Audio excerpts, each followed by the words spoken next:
Hello, this is Peter Merrick, and I'm really excited because I'm talking to one of my great mentors. We met over a dozen to 15 years ago, maybe even longer. His name is Greg Pashke. He's a CPA, and he has about 20 other letters behind his name because he is a generalist. He is a person who has a wealth of experience and knowledge that's transitioned into wisdom. Recently, Greg has produced a book called Quotes and Ladders, a weekly quote and question journal to fire up your business one spark at a time. It is phenomenal. It is a process book, meaning you go over each of these quotes over a 52-week period. So by the end, you've spent a lot of introspection. And to be successful in any endeavor, you just can't take your axe and just cut. You have to step back, you have to reassess, you have to look at what your strengths and weaknesses are before you purposely decide where you're going to put your next step. Greg, thank you so much for being on this conversation with me. It's an honor to be here, Peter. I really appreciate it. Thank you. Now, Greg, we first met. You came in my life at a very interesting time.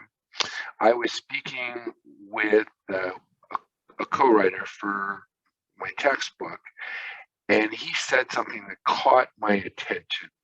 He said that we're moving away from the specialist to the generalist. And I asked him, what does that mean? He said, you need to know all the pieces to manage, because you can find those pieces, but you need to know a little about a lot. You have to be an expert in something. However, at that point, you have to step back and expand, and you become the project manager. And I went searching, and I found one of your articles that you had written for, I believe, a CPA publication on being the generalist, being someone who would bring all the people together. And that's what started our relationship. And we participated on 2 textbooks for LexisNexis.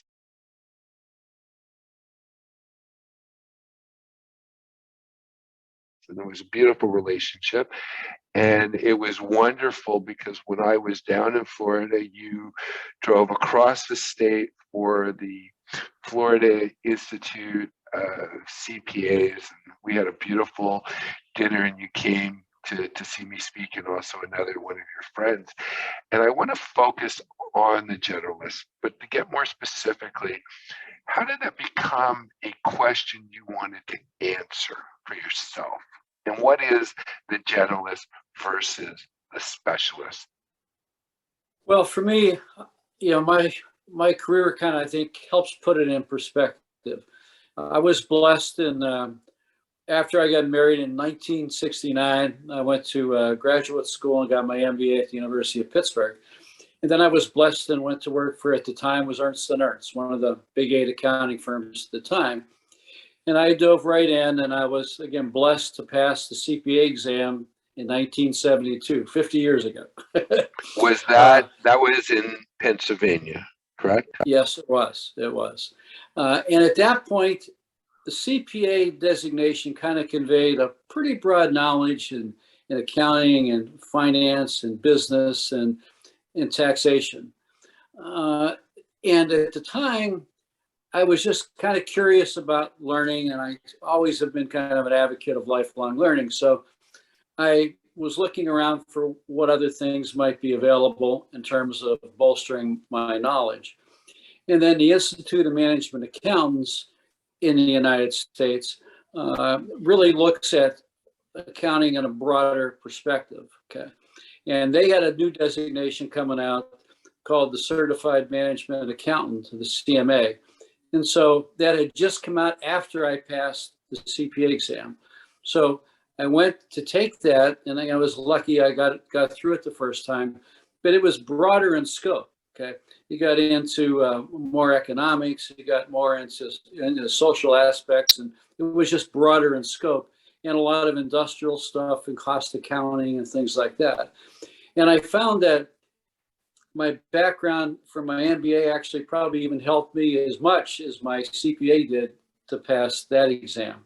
So that was the second one. And then I just started to look around I just was kind of curious, okay, about other things. That over the years, I ended up having 8 or 9 certifications that were in accounting, finance, management, consulting. And in the beginning, back in the 70s, I was the biggest waver of the flag of specialties. I thought that made a lot of sense to me. But one thing I noticed at the time. Can I ask a question on that? Sure. When you were saying you were an advocate of the specialist back in the Yes. 70s, what was your specialty? Well, again, it was just the CPA to start with. Okay. Yes. And then I was getting into the CMA, which was more of an industrial focus and a little broader. But the thing I noticed too is that companies back then, there used to be an organization called the Society for Advancement of Management, and it goes back probably maybe 90 years or so. And it was broad in scope. It involved everything a company might be involved in: purchasing, human relations, everything. And so people that joined that organization were, again, mixtures from all the different components of the company's environment, and the company supported that.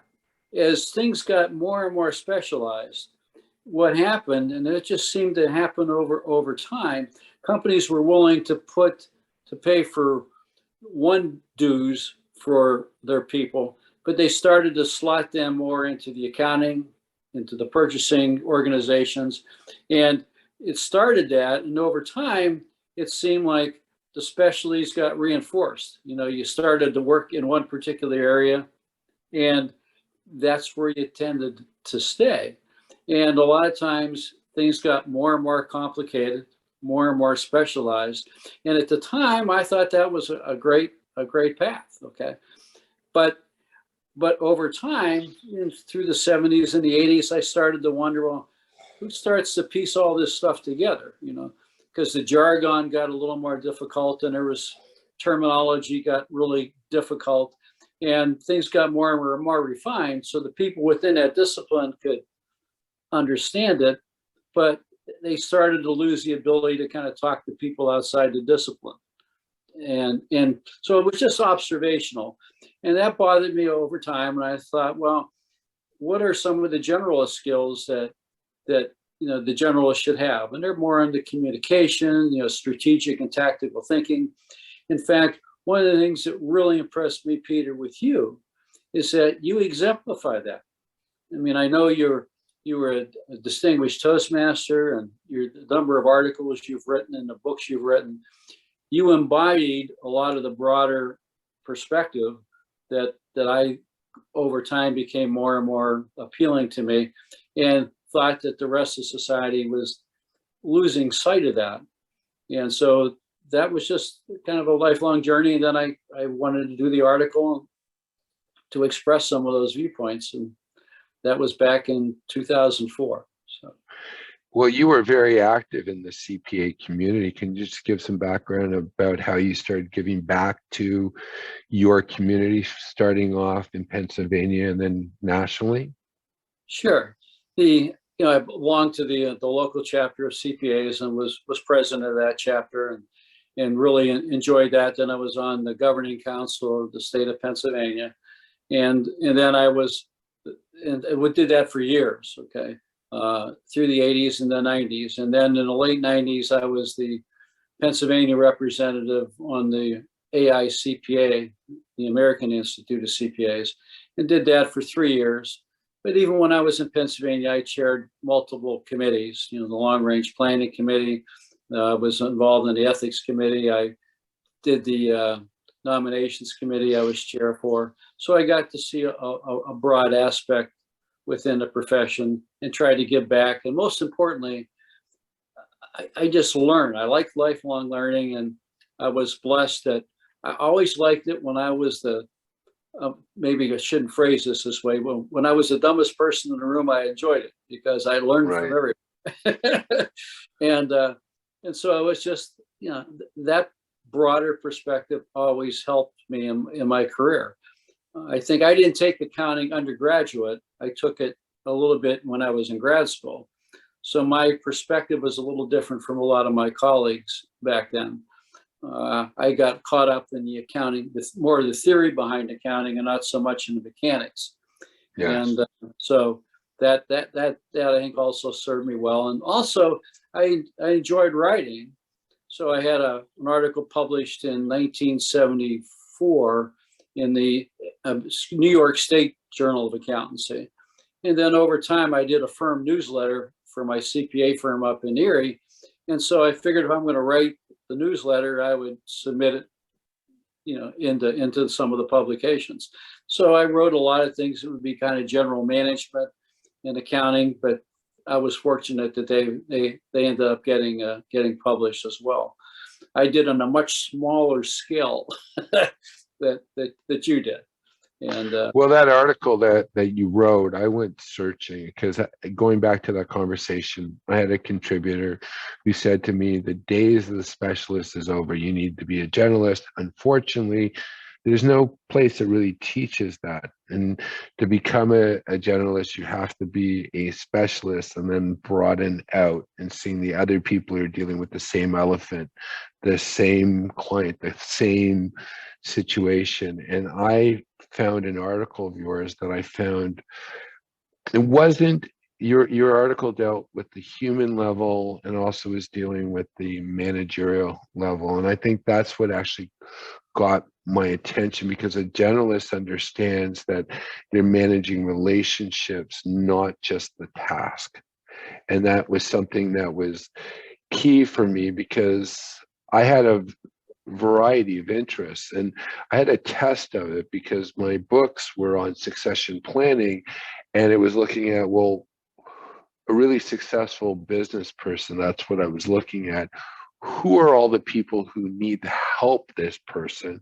And then the follow-up question I had, if I'm not that person, I can be slated into a job that is not me by someone else, or I need to go and have relationships with those other people and understand what their role is in the process, in the way I was looking at it. So what I was observing in my own life is, if I did not become aware of the other people who would be dealing with my clients, I was going to lose those clients, because if I wasn't able to find strategic partners who were dealing with that successful client and I wasn't in their network, they would bring other people into that client's network and I would find myself out of that network. And that I became very aware of that, because many people in fields are very myopic, especially in larger firms where there's so much work in one specific area, they don't even have to look outside of that. And I'll give you a perfect example. In the early 2000s, when there was a downturn in the economy, I ended up working with an outplacement firm that had the contract for Nortel. For people who don't know Nortel, it was equivalent to Enron. Like, it was one of the biggest telecommunication research firms in the world. And they went bankrupt. And these people were in such a large organization, they didn't have a network outside of that world. And they weren't able to reach out. And I found people were reaching out to me because I was a generalist and also a bumblebee, that maybe I could introduce them, because their world was very controlled.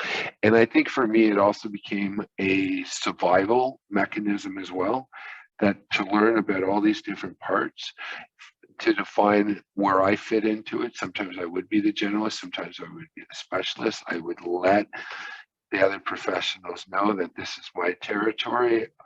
This is what I do. This is what I expect my role to be if I'm brought in, or if I brought them into my network, I would say, I will leave you in your domain. do not bring anyone else to step on my domain, and we have to have a conversation about what's happening so we're not conflicting with each other. It also involved, if I discovered in my general skills that something was wrong and this person was an ally of mine, instead of going to the client and explaining it to them, I would go to the other professional out of courtesy, and we would work on rectifying it. And this really what it comes down to are finding clients, but also finding strategic allies who are servicing the same person. So many people, if they're myopic in their view, they only see, if they have a hammer, all they see is a nail. And maybe you don't need a nail, maybe you need a stud.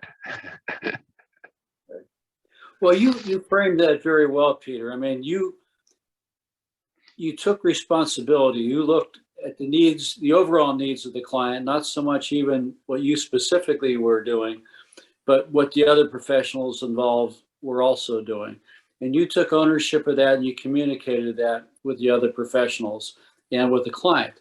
And that's one of the things that a lot of times specialists can kind of lose. They get, like you mentioned, if all you have is a hammer, every problem looks like a nail. But that's you can get in that little silo of things, and you only look at your role as being very narrow. You took that responsibility and said, this needs to be a little bit broader, but you made the adjustments in order to make it work. And I'm sure you were probably the trusted advisor for a lot of the clients that you served because you showed that initiative. Well, one of the things that I found very useful, and this is where you pointed this out, especially in your writing, that there is really no training on being a generalist. Like, most people get very specific, and I wrote my first book, and it was called The Essential Individual Pension Handbook. And I felt so proud of myself. Here's a book, and I sort of expanded into different areas, and I failed to ask the most important question. And just for our audience, it was an executive pension fund that you could put tons of money in Canada. And when I was finishing it, I asked a question that I didn't ask when I first started it, because I was somewhat of a specialist, knowing that there was something beyond this. And I said, well, why would a successful business person want to do this? Like, I never asked that question. It was probably the most important question, the motive of that person. And I realized, well, they're doing it because they're at a certain age. They probably have a successful business they want out. And then the question would be, who else do they need to be speaking to if they want out? Mm-hmm. And I spent the next 2 textbooks that you participated in trying to find all those people that would touch this client. And I was getting educated by masters such as yourself, who, what I mean by a master, you step back and you ask those questions, because one of the beautiful things about being human is we can bind time. I would sit down with someone such as yourself, and when you were finishing your first degree, I was just being introduced to the world. And you can go and learn, and the question, and that requires a lot of humility as well. And I could share with you at the beginning, I didn't have that humility. It comes with age. And that's part of wisdom, saying I don't know, that every year I get stupider, and the reason I say stupider, because I'm thinking, I can't believe that I thought I had it figured out. Yeah. One of the things too that I mentioned in I think the chapter that I helped write for your book, and that was several chapters. I was honored to do that. But there's gradual levels. There's somebody who isn't a specialty, and they've mastered that, and that's okay. There's certainly a role for that. Okay, and then you can have someone who's a specialist, but then get some generalist skills.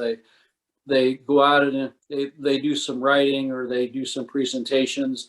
They look at some strategic elements and try to coordinate things. there's a little evolution thing to get, and they're a specialist, but they have some generalist kinds of skills. And then somebody, and there are people out there now that have multiple specialties, and yet they still kind of coordinate all those. So they're applying generalist skills across multiple specialties. And then you can have somebody that evolves pretty much where their role is primarily being a generalist and pulling the pieces together and trying to help the communication in between those specialties to help a client or a end customer. And then there's somebody like, you and I are both Buckminster Fuller fans, okay? I love him. And Bucky tried to talk about looking at things in the broadest, possible perspective, okay? And so that would be like the ultimate generalist, okay? But that's a very airified territory. Not many people ever would get there. But yeah, so there's gradual steps. And one of the things I mentioned for even you epitomize that. I mean, putting that book together with all the experts that you assembled and coordinating all that, you fulfilled a lot of those generalist kinds of roles, and you did it very well. Well, I'll tell you what I enjoy working with you, Greg, because you're very accomplished and you're very modest. Because anybody who looks at Greg's resume, he's got more letters after his name than if we put my letters and his name and my name together. It's long and vast, and you have this humility. I used to joke all the time when I was putting these textbooks together, because I went after people to be in the book who've written top books in their industry. And the way I would phrase it, instead of calling someone an asshole, I would say I'm dealing with big personalities. I had a situation that happened that when I was doing my my third textbook, some people who were in the second one, I wanted them in the book, and this individual wanted their name to be on the front cover, and I said to this person, well, there's 54 people, and she said, why aren't they there? And I'm thinking, like, I'm sorry, like, I'm not here dealing with pretty Madonnas. The focus is getting the information out, and my motive was different than their motive. Their motive was like pounding their chest how great they were. And for me, and this goes back to something I think makes a generalist, is curiosity. I like doing things not knowing where they're going to head, and I'm like Charlie in Willy Wonka, who is hoping to turn the corner to find that golden ticket, and finding something that makes something go off and makes it exciting. And other people, they don't have that motive, and I understand that. And I think where I look towards you as a mentor is that thirst, that curiosity, that questioning. Like, how does that work? What's that? And just the fact that you said you like being the dumbest person in the room. I now love going into situations that I don't know, and I've had enough experience in my life. If I'm interested in enough, I will know. And it's that faith, but it's sort of like getting on a roller coaster, and you just don't know what that first drop's going to feel like. That's sort of a high of not knowing and seeing how it all comes together. And nature is incredible, because things most times come together. Yep. I know one other thing too that I use as another example of the generalist was in the Food Network. They have the show called The Iron Chef. Yes. Well, not only does the Iron Chef have to cook, some spectacular meals, but he or she doesn't even know what the secret ingredient is that they have to come up with. And him and his team that he has around him or her, they have to come up with, I believe it's like 3 dishes, okay? Or maybe even might have been 4. But anyway, they have to come up with multiple dishes within an hour. And then they've got to be able to go and give them to the judges, explain them, talk about what they did, what they meant. And the time frame is like an hour, and they've got to do all that. And to me, that's such an epitome of talent. You not only have to be obviously a talented chef, but to do it within those constraints, just takes remarkable skill. And that always was a good example for me about the ultimate generalist. And also, they're kind of curious. You know, you mentioned sometimes you like getting involved in things you're not quite sure where it's going to go, but you enjoy that. And I think the people that are good Iron Chefs, you know, they kind of have those same attributes. Well, I think the key as well for a generalist, and this is something that I've discovered, it's finding a narrative that ties it together. You know, Yep. it's like, and being able to see how these parts fit together. And the greatest experience I had was my last book. I had a whole vast of interest, and I was asking myself, well, how do I communicate that? And it came to me, I'll do it through a narrative, because a person's life is so vast compared to a textbook that, hey, how is this there? How are you talking about physics, and then you're talking about insurance, and you're talking about business, and you're talking about sales of businesses and accounting and all that? How do you bring that in? Well, a person's life is vast. And to be able, and again, it comes down to curiosity. I get excited when I meet curious people. And I know that you were this type of accountant. I wrote for the largest accounting publication in Canada for 17 years. And I discovered that there's really two types of accountants. And the first type is the vast majority. They'll tell you that you can't do something, and it's easy to say no. The ones that I was attracted to are saying, you can't do it that way. But, and then we do the but, if we did this, and this, and this, I think we can do it. And that was the part that got me excited, right? Because the vast majority would just like follow a set program, and that's what they would offer their clients. And I had a big joke too, because I was fortunate because my father was a tax accountant, and I think he was, I didn't know what he was at the time. I met his clients later on, and I was very impressed with them. And, you know, I was exposed to, I guess, his way of thinking. But here's the joke. Greg, what do you call somebody who finishes second last in his medical class 10 years after he graduates? Mr. President. No, go ahead.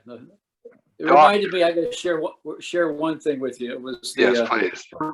Ronald Reagan. I think he went to a small college in Indiana or Illinois. And when he was president, he went there and he was going to give an address. But he walked around the campus in the afternoon, and he was addressing the students that night.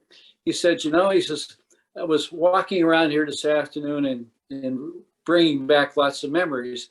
And he said, I remember when I was here, I was not that good a student. I was only a C student, you know. And he says, all these years I've thought about what I might have done if I would have applied myself. he was just trying to be funny, but your point sometimes is well taken. Sometimes the best leaders were okay students, but they don't necessarily have to have been all-stars either. They just had the ability to put things together at the time they needed to put them together, I guess. Well, I just want to continue with that joke, because I think it really says a lot that people who might be listening and choosing a trusted advisor and finding a generalist. What do you call somebody who finishes second last in his medical class 10 years out? Doctor. And you don't know if that's your doctor, because you don't have the skill set to be able to know it. So one of the reasons why it's important to become a generalist, because you can identify someone who's good at what they do, because there's certain characteristics that are uniform. And what I mean by that is, I use the example, you go to an accountant and it's easy for them to say, no, you can't do that. And they're not saying no, that it can't be done. They're saying that I don't have the curiosity to figure out if it can be done, or a new way for it to be done. And there are certain people, and it's a very small percentage of those people, who will say, okay, I can't do it this way. Now let me step back. Let me look at other things that are available. And is there another way to achieve something to what my intent is? And you helped me a lot with this, because I believe the key of being a generalist is you have to identify where do I want to end up Mhm. and not be committed to the road. And before we move on to your book, you have a book that you keep on referring to all the time, the Zen of motorcycle Senate, maintenance. yes. Yeah, Robert Persig.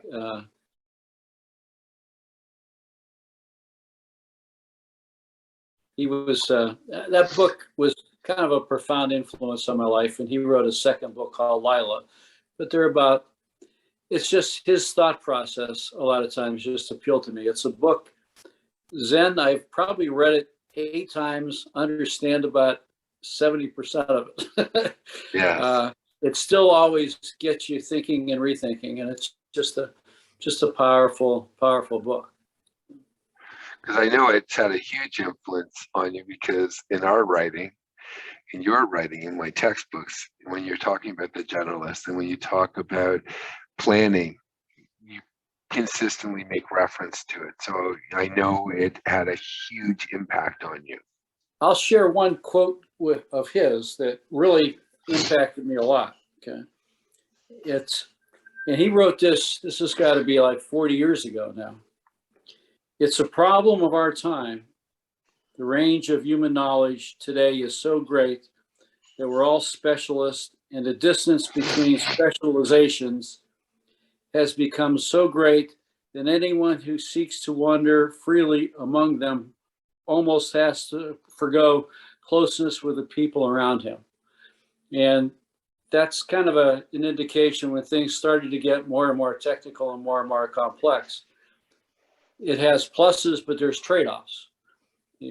People get more knowledgeable, knowing more about less and less. But the challenge is then to be able to utilize that knowledge in a way that it can be used. So, I believe one of the skills of a generalist is being also to be a translator. mhm. And one of the things that I think becoming a generalist, because you don't have to know how it works specifically, you just need to know how to translate to other people that you're working with, specifically the client. Years ago, I heard a saying that says big words are for catching, not for pitching. So I might know the technical terms and I hear it, but to get very general and explaining to other people, understanding they're not part of that cult, because really it's a cult of professions. Like when you went into accounting, many of those terms you were never exposed to when you were younger, and you're around people and they're using that. And I'll give you a perfect example. I was guilty of this. I remember maybe 25, 30 years ago going to a tax seminar, and they were in Canada, they referred to the sections in the Income Tax Act, similar to, let's say, Americans would hear the 401k, which means their retirement plan. However, when you sit down with all these technical accountants, they throw off different sections of the IRS code, and other people know what that means. But if you had someone who just ran a business and they heard that conversation, they wouldn't know what all these numbers and all these letters that were being thrown. And in essence, people are completely confused of what that means. And to have that ability to translate that, especially to, and I'll share with what I believe is important at the end of the day. And that's why I wrote my last book, and you were very helpful and very encouraging.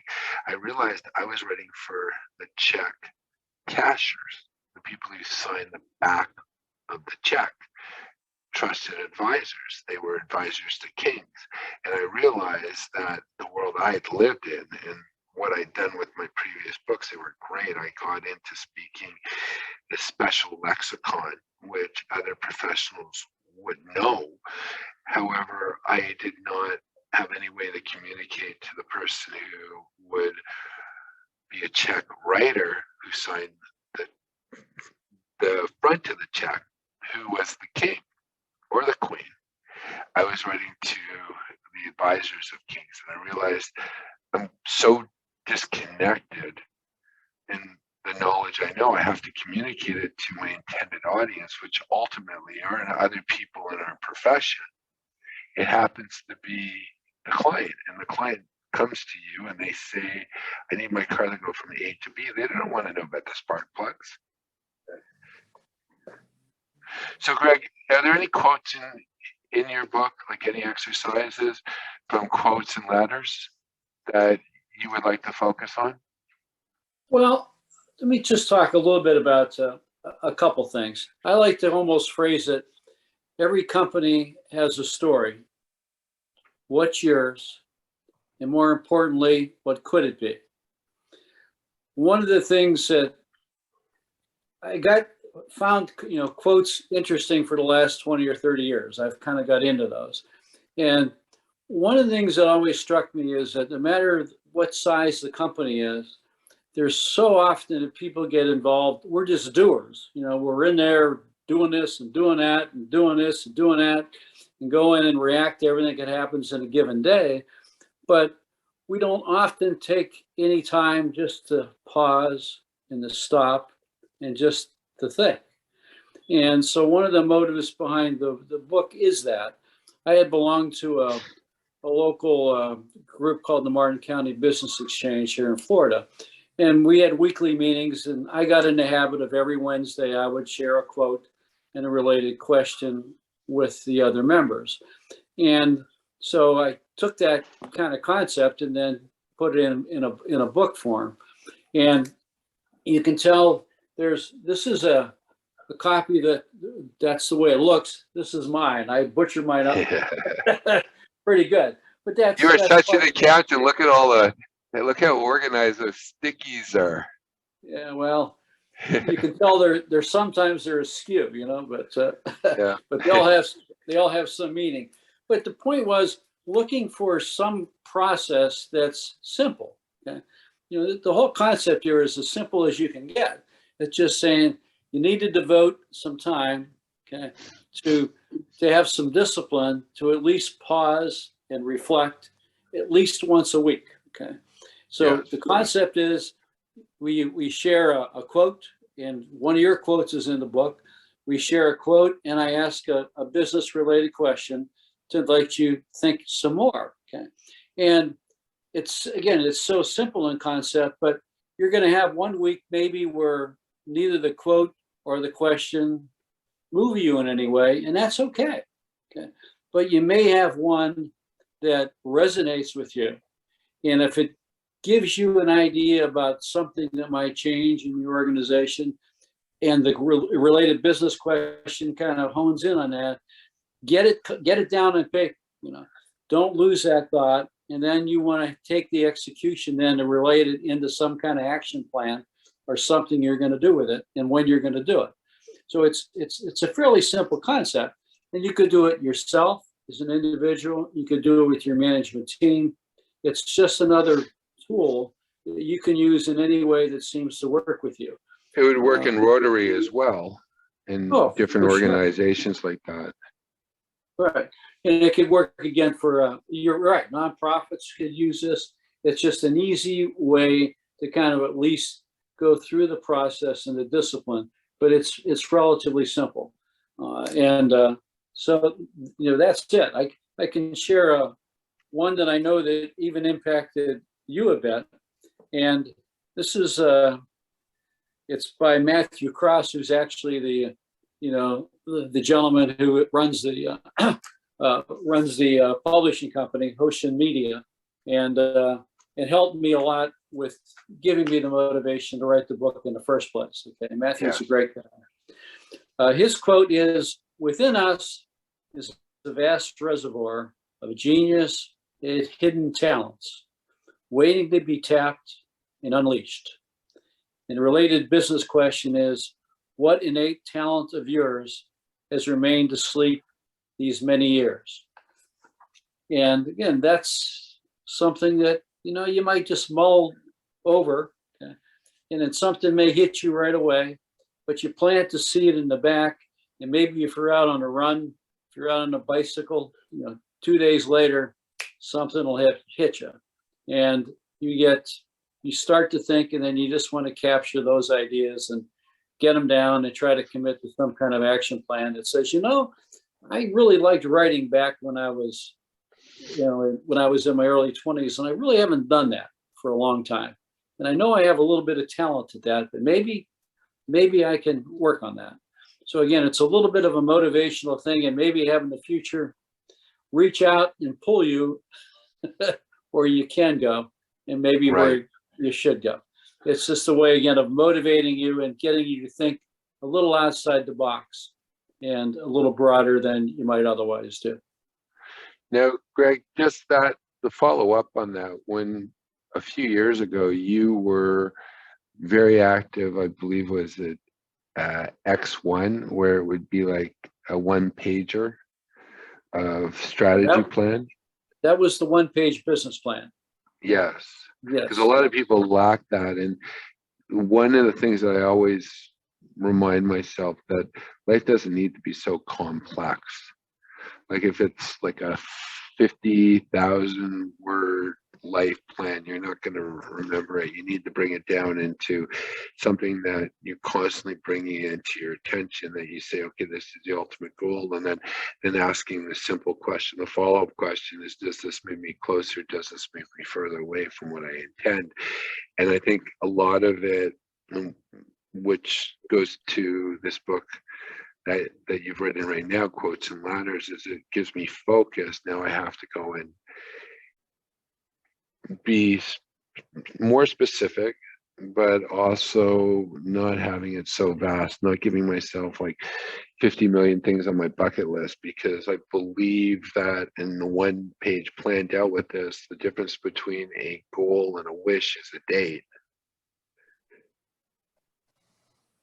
So how does that tie into putting together Quotes and Ladders by being so involved in that ultimate generalist exercise of creating a one-page plan, like getting the complex? I don't know who said this, but someone wrote a letter to someone, I think it was Mark Twain. He said, I wish I had more time because it would be shorter.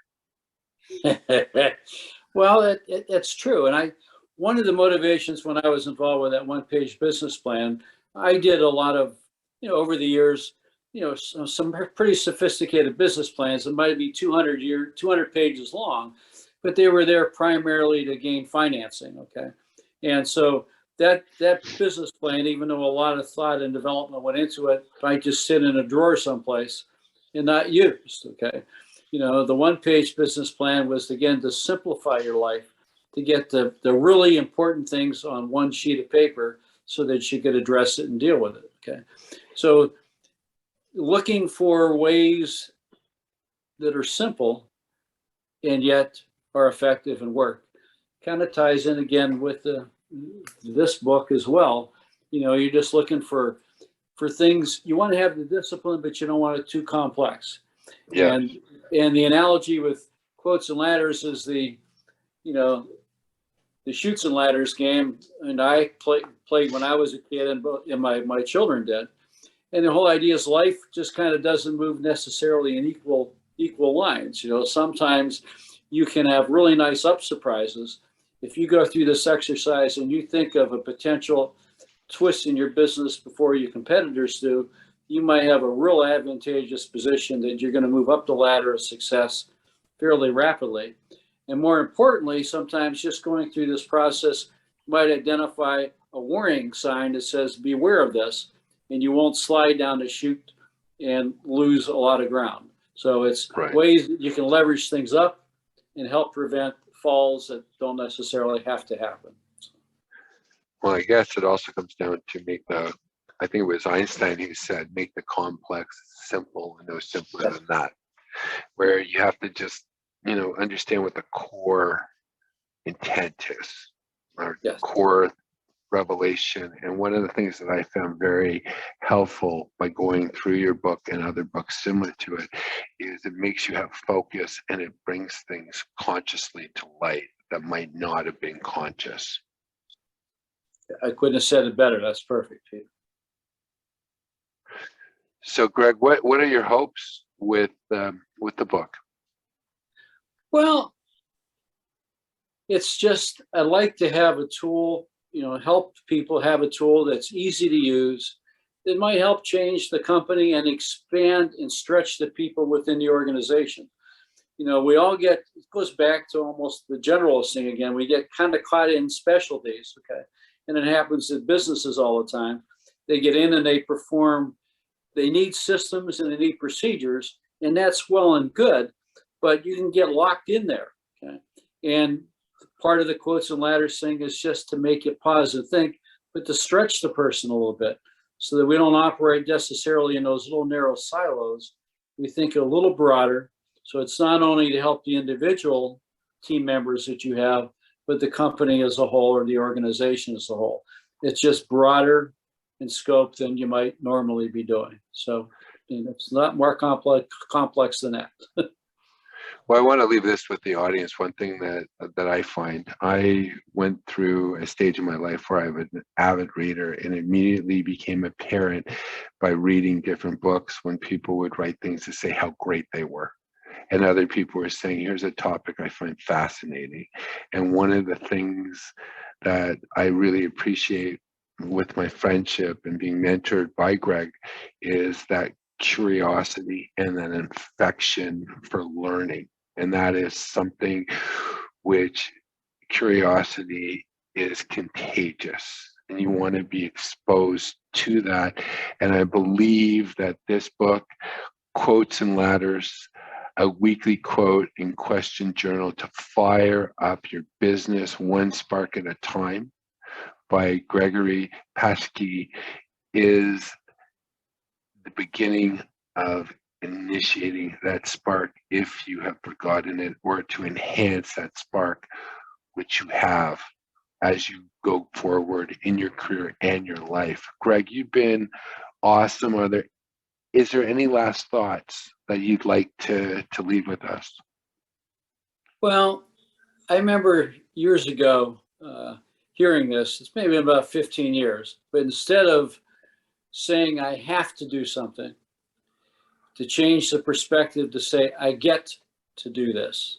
There'll come a time in your life when you wish you could be doing something you might not enjoy today, but it's just the discipline, the chance to just be alive and enjoy, I think is part of that. So your attitude changes. If you just say, I get to, much different than I have to. So, I get to, meaning I'm alive and I'm here. yeah. I get That's to do powerful. this. Exactly. And one other quick one I'll share with you. This one is on the fun side in a sense. Sometimes life gives you unexpected blessings.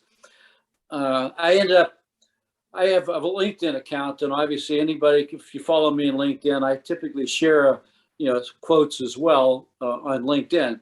But I got a box in the mail about 3 or 4 months ago, and it was from one of my followers. And in the box was a dozen Titleist golf balls, and there were some pads and some pens, but there was also a black piece of plastic, and inside there were some tools, okay? And they're channel lock tools, and that's a really, really quality kind of item in the United States. So anyway, the point is, my friend Will sent me 6 tools, and they have my name etched in them, okay? Now, the point that's funny is that I've been blessed with some skills, but being a handyman is not one of them, okay? I'm probably the least handy person in the state of Florida, but I have tools that have my name etched in them, okay? So again, this was just an unexpected blessing of life. And sometimes, you just pause and appreciate those little things that really are impactful and just make you feel good, so. Well, you are one of those people that when people reach out to you, you are welcoming, because it's like a surprise every call and every experience you have. You don't know where it's going to lead you. And I know that the call that I gave you maybe 15, 16 years ago, well, that led to a really great relationship, and I really appreciate it. And it was vast distances. I was about 2,000 miles away from you, and we've maintained a very creative relationship. So Greg, thank you so much. And I'm going to suggest to everyone who is listening that they should get a copy. I'm linking to Quotes and Ladders, below that you'd be able to get it from Amazon. Yes. And again, thank you so much, Greg, and I hope you have a wonderful day, and thank you for sharing this time with me. Peter, thank you so much. Appreciate it. Thank you.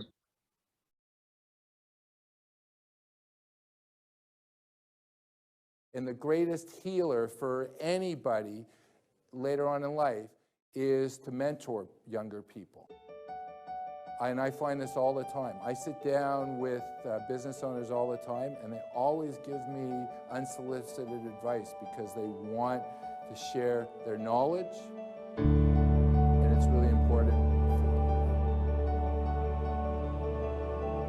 Here with me is Peter Merrick, president of merrickwealth.com. Peter is an income and capital enhancement consultant, speaker and author. He is also a recognized expert in the world of succession planning. Over 800 published articles and 3 industry textbooks. He's a Canadian who joins us today from San Diego, California. Thanks for joining us. So, Peter Merrick, tell us about you. Well, I've been in the financial service industry since the end of 1991. I graduated during the recession. The baby boomers were in their positions, so there was no jobs. So the two businesses that opened up were the technology field and the financial field. It was the Wild West in both of them. So I had this brilliant idea, and I had a friend of mine, and we started talking, and I said, hey, how difficult would it be for us to get a mutual fund dealer license? Not difficult enough. Thank God for those 10 years, the market just went up. I would sit down and I would take somebody's entire life savings that they spent 15, 20 years accumulating it, this young kid who knew nothing about nothing, and I would go and just invest it, and luckily it went up because the markets were crazy in the 90s. It was a boom time. But in 2004, my life blew up. I almost went bankrupt, but I was very fortunate because there were very few CFPs at the time, but every university in Canada wanted to offer the CFP program, so I got recruited as a prof. And it was great. I was reading all the textbooks. I would call all the big publishers. And what I came to the conclusion was the succession planning was missing. One of the issues is there was very little talking beyond the accumulation stage. Like, how do you have a healthy life after you've done that? I also looked at demographics. At the turn of the 20th century, the average life expectancy in the West and North America was 43 years old. And people are dying at 83. No one ever lived to 83. Well, so I always say that there's two financial plans. There's the financial one that we work on, and there's what you get to do with all your time and that energy once you're done. And with this thing that they've been racing towards, they've hit it. But if they haven't thought about what they're going to do after or how they're going to feel validation for their existence, they just never stop. They just keep going. Well, it's not anybody's fault because when people are young, they focus too much on doing. And later on in life, they have to focus on being. So I wrote my own textbooks because I thought it was very important to talk about how do you transition from the first half of life, which Carl Jung called it the mourning, where you're accumulating, whether it's your ego, designations, education, houses. The second half is deconstruction, giving wisdom away, giving away my money, giving away my time, leaving a legacy. So talk to me about that stage. What's the purposeful way or kind of the best practices, ways, or considerations for people to take when transitioning into that stage of life? Well, one, decide whether or not you want an exit. I find between the ages of 55 and 70, a lot of people feel that I'm just tired doing the same thing that I've always done. And I have the money now. So maybe I should get out when the going is good and pass on my business to someone who's got the energy to navigate it. Number two, who are you going to sell your business to? There's one issue about selling it to a family member or an employee. What happens after you sell it? Things don't go right. A lot of business owners want to sell their business because they just want to wash their hands. But by selling it to someone you know, you're not getting out of your business. The best is to sell to a third-party purchaser. The last one is after they make that transition from being a business owner, building a nest egg for themselves to have choice, they don't know what they're going to do. I've spoken to people who say, I'm going to take up golf. So my question is, do you golf now? I don't golf now. So what makes you think you're gonna golf later? I just want to share with you guys a story. There was a gentleman, his name was Bob Hunter. He was quite a celebrity. He started Greenpeace during the height of my blow up. When I was going through business loss, he was bringing me on national television. And you know what he was doing? He was saying, so Peter, don't you do that? And then he would give my phone number and he would give my web address. The reason why it went by merrickwealth.com, because it was almost like a phone number that would run across the television and I could actually see myself making money off of it. And he was dying. He had prostate cancer. And he turned to me and said, Peter, one day you will be in a position that you'll help someone else. And let me share with you about the legacy. Bob's been dead for 16 years. And I'm sharing you the legacy of Bob Hunter because he made a difference for me. And if I make a difference in anyone else's life, I'm a product of those people who are willing to do things and they had no expectations. And a true mentor is someone who has no expectations that they're going to see the tree blossom. The reason I wrote The King of Main Street is younger people don't know how to find the right mentors, and older people have this need to mentor. It's almost like a biological need because they can see beyond their physical existence. They know that the sun was here before them and it will be after them, and what's going to be left behind that they leave. I would joke, I can't make you money, but I can definitely save you money. What I mean by that is I am a Sherpa. That's someone who would guide someone to help them come down. But I realize the most precious asset they have is not their money. It's their time. What last piece of advice would you like to give our listeners? If you have a business, the most important thing to ask yourself is, why did you get into the business? And it's usually not to create a legacy, it's to create the lifestyle that you want. And at that point, ask yourself, what do you want to do during your last days? The last human freedom is to choose one's own beliefs, one's own way. Everything else you can have taken away from you. But what you believe and how you choose to act in the world, that is yours.